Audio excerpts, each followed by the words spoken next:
बारिश में गरीब ननंद भाभी का ब्यूटी पार्लर। केदारनाथ अपनी बेटी सुहानी की शादी खाते कमाते परिवार में करवा देते हैं। बापू अपना ख्याल रखिएगा। पहले तेरी माँ मुझे छोड़कर चली गई, अब तू भी जा रही है। अब तेरे बूढ़े बाप को रोटी बनाकर कौन देगा लाड़ो।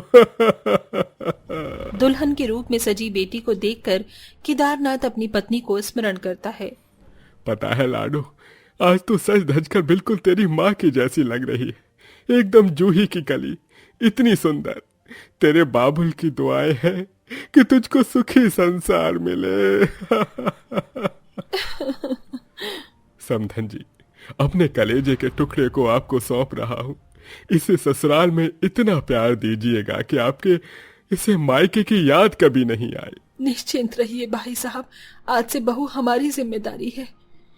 बेटी की विदाई का लम्हा होता ही दुख भरा है, इसीलिए किसी पिता के हाथों हंसकर बेटी की विदाई नहीं होती।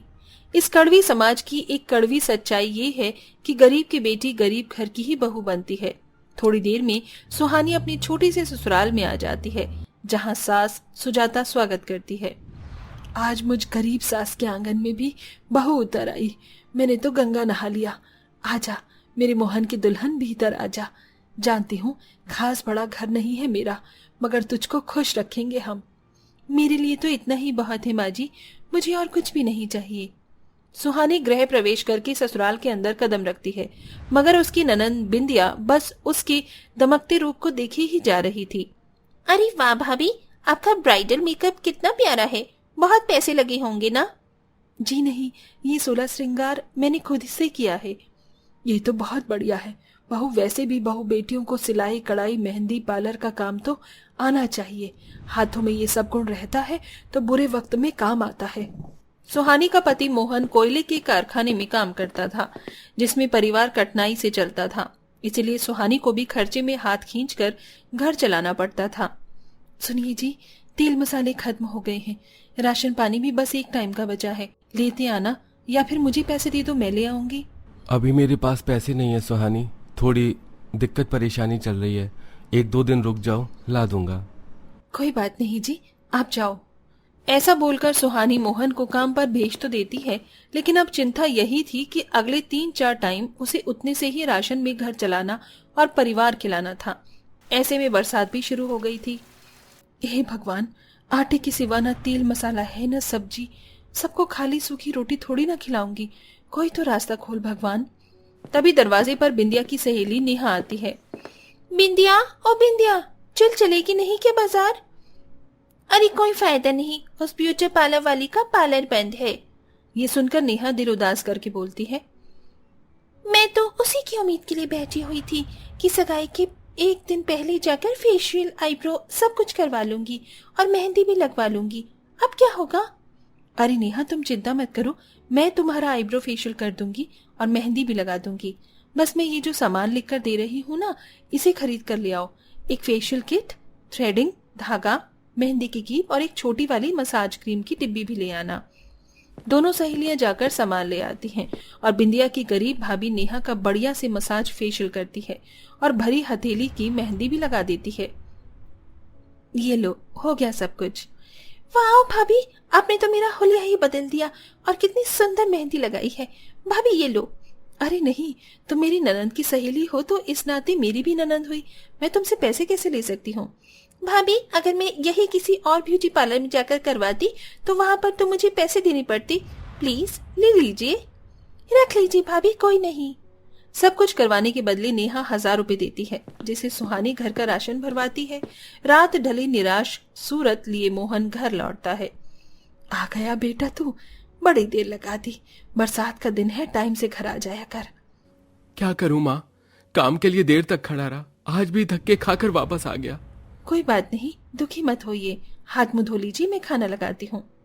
मगर सुहानी, राशन तो था नहीं, खाना कैसे बना? भैया, आज का खाना भाभी की कमाई से आया है। इन्होंने मेरी सहेली को थोड़ा सजाया था और उसको मेहंदी लगाई थी, तो उसी ने पैसे दिए। मैं तो कहती हूँ भाभी, आप अपने हुनर को खाली मत जाने दो, अपना ब्यूटी पार्लर खोलो। तेरी ननद ठीक बोल रही है बहू। माँ, बिंदिया, क्या आप दोनों को मुझ पर भरोसा नहीं है कि मैं परिवार चला सकता हूँ? मेरे रहते मेरी पत्नी कमाएगी। ये सुनकर सुहानी रोते हुए समझाती है, अजी ऐसा कुछ भी नहीं है, मगर दोनों साथ मिलकर कमाएंगे तो 4 पैसे ज्यादा आएंगे और घर अच्छे से चलेगा। थोड़े पैसे बचाएंगे तो कल को पक्की छत बन पाएगी। आगे हमारे बच्चे भी होंगे, तब के लिए थोड़ी बचत तो चाहिए। मुझे खोलने दीजिए ना अपना ब्यूटी पार्लर। मोहन हाँ कर देता है। अब दोनों गरीब ननंद भाभी झोपड़ी के आधे हिस्से में पर्दा डालकर ब्यूटी पार्लर शुरू करती हैं, जिसमें सबसे पहले प्राची नाम की लड़की कस्टमर बनकर आती है। आइए मैडम, हमारे झोपड़ी ब्यूटी पार्लर में आपका स्वागत है। कहिए क्या करवाना है? मुझको मैनिक्योर पेडिक्योर करवाना है। बैठ जाइए। बिंदिया, मैंने जैसे सिखाया था वैसे ही पेडिक्योर करो, मैं मैनिक्योर करती हूँ। जी भाभी। कुछ देर में दोनों ननंद भाभी कस्टमर के हाथ पैर अच्छे से साफ कर देती हैं। मैडम जी, हो गया आपका manicure pedicure. Oh thank you very much, ये लो पैसे। अच्छे काम के चलते वो 1500 रुपये दे जाती है। इधर ब्यूटी पार्लर से दोनों ननंद भाभी की कमाई शुरू ही होती है कि मोहन के साथ दुर्घटना हो जाती है, जिसमें उसके पैरों की हड्डी टूट जाती है और प्लास्टर लग जाता है। मुझको तो सोच सोच कर टेंशन हो रही है। अगर मैं 3-4 महीने घर में बैठ जाऊंगा तो घर कैसे चलेगा? आप चिंता मत कीजिए, हम दोनों ननंद भाभी सब कुछ संभाल लेंगी। वैसे भी तीज त्योहार और शादी का सीजन भी शुरू होने वाला है।